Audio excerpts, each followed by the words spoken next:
Hello everyone, welcome to Tathastu ICS. My name is Khushboo and आप सभी का वेलकम है on this DCAM DCAM that is the daily current affairs MCQs। So आज है 14 जून and आज का हम जो है करंट अफेयर से रिलेटेड, कोई ज़रूरी नहीं है डायरेक्टली उसी से ही रिलेटेड हो, उसके इर्द गिर्द घूमने वाले जो हैं वो भी चीज़ें हम MCQs में करेंगे। ओके चलो लेट्स गेट स्टार्टेड।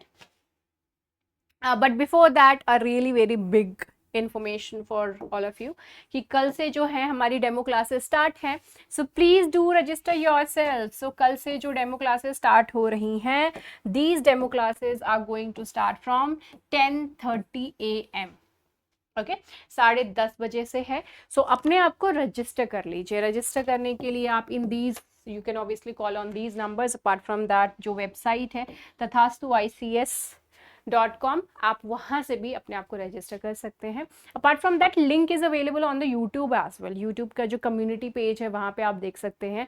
एंड ये जो वीडियो है उसके नीचे भी डिस्क्रिप्शन में दिया हुआ है, तो from there also you can register yourself. Okay so do not forget 10 demo classes हैं।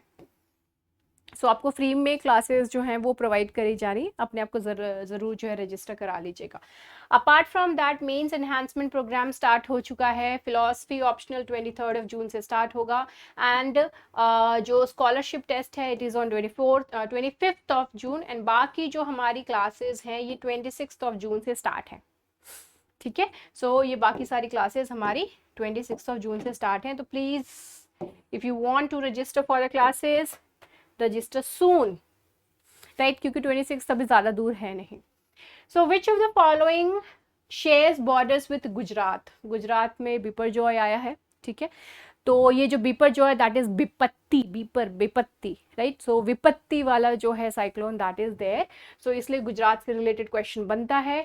इसके नेबरिंग जो मतलब बॉर्डर्स जो हैं वो किससे टच होते हैं, कौन से जो स्टेट्स या फिर countries whatever is there, Madhya Pradesh, Rajasthan, Maharashtra, Chhattisgarh, Pakistan, किसके साथ ये अपनी बॉर्डर्स जो है वो शेयर करता है। इफ़ यू नो कि इसका लोकेशन कहाँ है, हर किसी को पता है लोकेशन कहाँ है, बट स्पेसिफिकली अपने माइंड में इमेजिन करिए कि कौन कौन सी प्लेसेस उसके आसपास हो सकती हैं। ओके सो यहाँ पे जो छत्तीसगढ़ है that is quite far away basically. Chhattisgarh बहुत ज़्यादा दूर हो गया एंड यहाँ पे ये गुजरात है। So obviously this is not going to be these are not the ones who are sharing the borders. तो ये अपने बॉर्डर्स जो है वो शेयर नहीं कर रहे। तो ये हमारा जो है गुजरात, प्यारा सा गुजरात है यहाँ पर, ठीक है। तो ये यहाँ पे हमारा महाराष्ट्र हो गया, ये मध्य प्रदेश हो गया, ये राजस्थान हो गया and this is the Pakistan and here this is that of the Arabian sea. ठीक है, इस साइड क्या है, अरेबियन सी है। So this was quite easy question. Map बहुत इंपॉर्टेंट है। Next question is related to article 265। इसके ऊपर एडिटोरियल है एक। So no tax shall be levied और collected except by authority of law. कोई भी जो टैक्स है it is not going to be levied, it is not going to be collected unless it is being done authority of law, by the authority of law. Another one is that it forbids taxation without legislation. It forbids taxation without legislation. So you have to choose that इसमें से कौन से जो statements हैं वो correct हैं यहाँ पे, ठीक है। तो here both the statements related to this are actually correct। ये जो 265 article है उसके उसी में ये दोनों points जो हैं वो basically लिखे हुए हैं related to this particular article only। चलो now next question is also related to article 265 only। According to Article 265, the power to impose taxes is vested with which of the following entities? किसके पास ये power है? So is it President of India, Parliament, State governments or that of the local body? किसके पास basically ये power है to obviously impose this thing? So यहाँ पे जो power है that is with the Parliament. Everyone knows, ठीक है। आप जो है बजट एंड ऑल वो सारी चीज़ें तो आप लोग देखते ही हैं। तो ये बहुत ही सिंपल सा क्वेश्चन था। ये दिस इज द आर्टिकल जिसमें कि ये चीज़ के बारे में बात किया गया है, tax law in the shadow of higher judiciary. So this is the article which I have referred in order to frame this question. Next question is related to Canada. Okay, तो India was Canada's 9th largest trading partner in 2022। 2022 में India जो है Canada का 9th largest trading partner था। Next statement is that the Canadian shield, the Canadian shield is a raised plateau, ये एक raised plateau है। Which of the above statements are correct? So यहाँ पे जो स्टेटमेंट है, ये जो कनेडियन शील्ड है, this is a raised but relatively flat plateau. It is not completely raised, but there is flatness also. Okay, though it is raised but relatively flat plateau is there. Okay, so this is the reason why it is wrong. So only one first statement is the correct यहाँ पे. Okay, so musings on the frictions in India Canada ties, and this has been there. This is being obviously ये इसलिए है because of the current situation over there in Canada because of the Khalistanis. Next question, यहाँ पे पहले देख लीजिए Canadian shield कहाँ पे है। सो यहाँ पे आपको ये जो पूरा पिंक वाला एरिया दिख रहा है, what ever this pink area is, this is basically the Canadian shield. क्या है ये? कनेडियन शील्ड है। यहाँ पे आप देख सकते हैं कनाडा एंड ऑल, ग्रीनलैंड की बहुत सारी जो एरिया है वो आती है। So Canadian shield it basically refers to the exposed portion of the continental crust. ये कनेडियन शील्ड बेसिकली वो पोर्शन है जो कि एक्सपोज्ड है अपना किस चीज़ का? कॉन्टिनेंटल क्रस्ट का। And this is basically over there in the North America. Very obvious, Canada है तो नॉर्थ अमेरिका में है, दिस इज क्वाइट ऑब्वियस। इसको नॉर्थ अमेरिकन क्रेटॉन भी बोलते हैं। what it is being called? not only the Canadian shield but इसको North American craton भी बोला जाता है। ओके, सिंपल सा है यहाँ पे ये टॉपिक। नेक्स्ट क्वेश्चन आता है अपना, it is related to MSP। अभी बहुत ज़्यादा जो है ये न्यूज़ में है तो इसलिए इसके ऊपर क्वेश्चन बनता है। The very first one is that the government AIIMS, what is the government aim behind this thing, announcing this thing? So the government aims to provide remunerative prices to growers for their produce and encourage crop diversification. Next is that the Commission for Agricultural Costs and Prices, that is CACP, इसके बारे में हमने कल पढ़ाई करी थी in the yesterday's class. Please do refer that video so that आपको इसके बारे में जो है complete information मिल जाए, right? So it recommends MSPs for 22 mandated crops and fair remunerative price for the sugar cane. So CACP जो है वो basically recommend करता है कि कितना MSP होना चाहिए for 22 जो क्रॉप्स है जो मैंडेटेड है, इनके ऊपर MSP जो है वो अनाउंस करनी ही करनी है। तो उसके ऊपर ये बताता है, रेकमेंड करता है कि कितना हमको सेट करना चाहिए price and fair remunerative prices for the sugar cane. Every year you must be seeing कि गन्ने को लेके, गन्ने की खेती को लेकर के बहुत ज़्यादा जो है हड़कंप रहता है हमारे देश में उसकी प्राइसेस को लेकर के। तो बहुत आराम है इस चीज़, आराम से आप इस चीज़ को जो रिलेट करके याद कर सकते हो। एज सच जो है बहुत ज़्यादा कुछ डिफिकल्ट है नहीं। यहाँ पे आपसे इनकरेक्ट पूछा था, so none of the statements are incorrect, both the statements are correct है। यहाँ पे दोनों ही स्टेटमेंट्स जो है वो करेक्ट है। ये CACP जो है it comes under the ministry of agriculture and farmers welfare.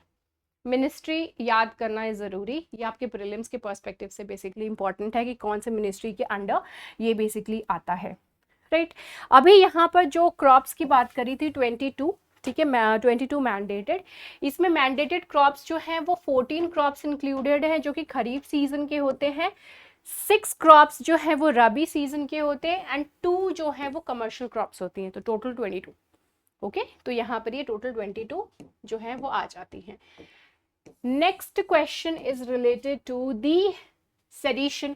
Sedition के ऊपर मैंने स्पेसिफिकली एक क्लास ले रखा है यूट्यूब पे, तो आप लोग जो है उस वीडियो को जाकर के देख सकते हैं in order to understand the complete nature of sedition.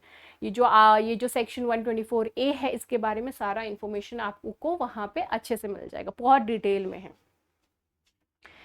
Next question, यहाँ पे जो स्टेटमेंट दिया हुआ है very first, it defines the sedition as an offence. ये आर्टिकल 124, ये जो सेक्शन 124A है उसके बारे में बात कर रहा है, section 124A। Okay, define sedition as an offence.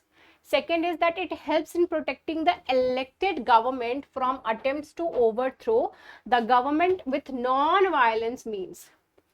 Okay, statement को ध्यान से पढ़िएगा बहुत ही। नेक्स्ट स्टेटमेंट कह रहा है that it was used by the British to silence Mahatma Gandhi and Bal Gangadhar Tilak before independence, obviously. Okay, तो महात्मा गांधी और बाल गंगाधर तिलक जी जो हैं, इन दोनों को ही साइलेंस करने के लिए, because they were talking a lot and they were talking against government, and ये सेडिशन में ही बेसिकली ये चीज दिया हुआ है कि आप जो है गवर्नमेंट के अगेंस्ट बेसिकली नहीं कुछ बोल सकते, because speaking against government and spreading hate, it means that you are speaking against the state, right? So that is what यहाँ पे you have to say that which of the, find out that which of the statements are correct. यहाँ पे जो हमारा second statement है, basically this is wrong. Non violence means अगर कोई चीज़ को आप प्रोटेस्ट कर रहे हो तो वो चीज़ कैसे जो है वो गलत हो सकती है, ठीक है? तो यहाँ पे वायलेंस मीन्स है। ओनली 2 स्टेटमेंट्स आर करेक्ट यहाँ पे। How many statements? So only 2 statements are correct वहाँ पे। Next question is related to El Nino and La Nina, बहुत ज़्यादा न्यूज़ में है एज ऑफ नाउ। ओके, इसके ऊपर भी थापलू सर जो है उन्होंने एक वीडियो एक लेक्चर जो है वो लिए हुए हैं, तो you can watch that also. El Nino refers to an abnormal cooling of surface waters in the equatorial Pacific ocean. जो एल नीनो है वो बेसिकली एबनॉर्मल कूलिंग है, किस चीज़ का? जो ओशन है, ओशन का वाटर का जो सरफेस है उस चीज़ से रिलेटेड है in the equatorial Pacific ocean, ठीक है? नेक्स्ट आता है La Nina. It refers to the abnormal warming of the sea surface, abnormal warming of the sea surface waters in the same region which aids to the rainfall over India. La Nina is basically responsible for the rainfall over here in India, and specifically in a better way. Okay, you have to tell that which of these statements are correct. यहाँ पे ध्यान दीजिए कि यहाँ पे ये जो cooling and warming जो है ये बेसिकली स्वैप कर दिया गया है, कूलिंग नीचे आएगी एंड वार्मिंग जो है वो ऊपर जाएगा, तो बेसिकली वो जो है यहाँ पे गड़बड़ काम बेसिकली कर दिया है। None of the statements are basically correct यहाँ पे, ठीक है? तो ला नीना जो है it basically refers to the abnormal cooling of the surface area, La Nina, ठीक है? एंड एल नीनो जो है वो यहाँ पे वार्मिंग की बात करता है, जो सरफेस है उसकी वार्मिंग से रिलेटेड यहाँ पर बात करता है, ठीक है? ला नीना एंड यहाँ पे L Nino and La Nina जो है ये बहुत ही एक वेदर का एक कॉम्प्लेक्स चीज़ है। ये इसके ऊपर I will be taking class, ठीक है? मैं इसके ऊपर ना बहुत ग्राफिक्स एंड ऑल वो सारी चीज़ें लगा करके आई विल टेक का क्लास। चलो, इसके ऊपर I am promising you. Next question is related to the, चलो it is from the previous question. Okay, so economy previous question का है, if the inflation is too high, RBI, that is Reserve Bank of India, is likely to buy government securities. अगर inflation जो है वो बहुत ज़्यादा है तो RBI जो है वो गवर्नमेंट सिक्योरिटीज खरीद सकता है। Second is that if the rupee is rapidly depreciating, RBI is likely to sell dollars in the market. ये बेसिकली आपका बेसिक कॉन्सेप्ट चेक कर रहा है कि आपको इकोनॉमिक समझ में आती है या नहीं, कि अगर रुपी का डेप्रिशिएट होता है and it is depreciating very rapidly, then the RBI is supposed to sell the dollars into the market. Okay. Next is if interest rates in the USA or European Union were to fall, that is likely to induce RBI to buy dollars. अब यहाँ पे जो है European union and जो USA है, यहाँ पे interest rates अगर डाउन हो जाते हैं तो RBI is supposed to buy, so it will be buying that dollars. Okay, which of these statements are correct? So यहाँ पे ये जो statements है सेकेंड एंड थर्ड ऑब्वियसली बात है जो कि वो करेक्ट है। ओके, यहाँ पे जो फर्स्ट स्टेटमेंट कह रहा है that if the inflation is high, RBI tries to reduce the liquidity.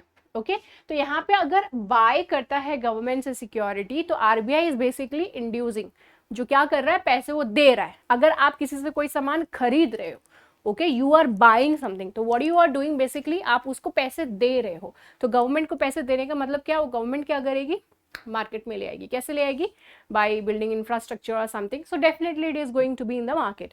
सो वो इससे तो इन्फ्लेशन कम थोड़ी होगा, you are giving more money to the people to spend, so obviously बात है कि डिमांड ज़्यादा है, सप्लाई कम होती जाएगी एंड डिमांड ज़्यादा इसलिए है because you are having lots of money in your hand, so definitely you will be buying a lot and यहाँ पे सप्लाई जो कम होती जाएगी तो इन्फ्लेशन जो होगा वो शूट करेगा, it is going to be really very high. Okay, so that is something जो कि बेसिकली रॉन्ग है। Next question is related to the Arunachal Pradesh, इससे रिलेटेड भी जो है यहाँ पर है, ओके वायलेंस है, तो द हिंदू में है ये। चाइना, भूटान, असम, मणिपुर, म्यांमार, इसमें से किसके साथ जो है ये बॉर्डर शेयर करता है? बड़े आराम से इसको एनालाइज करिएगा। China, Bhutan, Assam, Manipur, Myanmar. Okay, Manipur अभी बहुत ज़्यादा न्यूज़ में था, तो आपको ये लोकेशन पता होनी चाहिए कि मणिपुर की मैप में लोकेशन कहाँ आती है। आई होप सो, अभी तक जो आपको इस चीज़ के बारे में पता होना चाहिए, ठीक है। तो यहाँ पे मणिपुर जो है वो थोड़ी दूर है, ठीक है, नागालैंड के बाद आती है, तो इस वजह से it is not the neighbouring state, right. So यहाँ पे आप देख सकते हो दिस इज द अरुणाचल प्रदेश,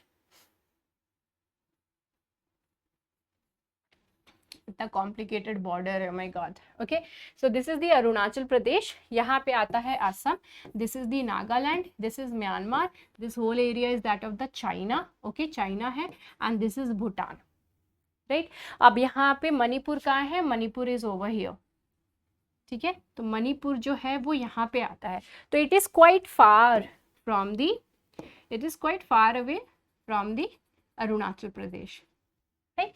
सो समझ में आ गया लोकेशन, वेरी इजी, बेसिकली कुछ ज़्यादा ही इजी है। यहाँ पे आप देख सकते हो दिस इज दी नागालैंड, तो ये नागालैंड यहाँ पर है, ठीक है, तो पूरा नागालैंड बीच में है, उसके बाद मणिपुर आ रहा है, so this is quite far away from the Arunachal Pradesh. Okay, so here इस पे और क्लियर तरीके से आपको यहाँ पर दिख जाएगा, Arunachal Pradesh, here China, Bhutan, Assam, Nagaland, Myanmar, simple. तो दोनों तरीके के मैप से जो है मैंने आपको यहाँ पर जो है समझा दिया, राइट। सो आज के जो क्वेश्चंस थे वो थोड़े इजी थे, आई होप सो आप सभी को जो है अच्छे भी लगे होंगे, और इजी तभी होंगे जब वो सारी चीज़ें आपने कवर करी होंगी। तो I am not only asking direct questions, मैं जो है सिर्फ डायरेक्ट क्वेश्चंस नहीं पूछ रही हूँ, मैं एकदम घुमा करके आपसे जो क्वेश्चंस पूछ रही हूँ। ओके, तो एक तरीके से आपका जो है, आप जब पेपर पढ़ रहे होगे सो definitely you will be thinking कि हाँ मैम जो है इस चीज़ के ऊपर कैसे क्वेश्चंस पूछ सकती है, not only the direct way I can ask you, but एकदम जो घुमा करके नाक नहीं पकड़ने वाला सीन है, वैसे I will be doing with you people, right. So this is it for today's class, I hope that you people enjoyed, do share with your friends and family members and obviously with the people who like to collect information, like to enjoy the informative classes and all, and जो UPSC का preparation कर रहे हैं, and please do not forget to join the demo class, इसको ज़रूर avail करें, this is available online and offline both, दोनों ही mode में अवेलेबल है।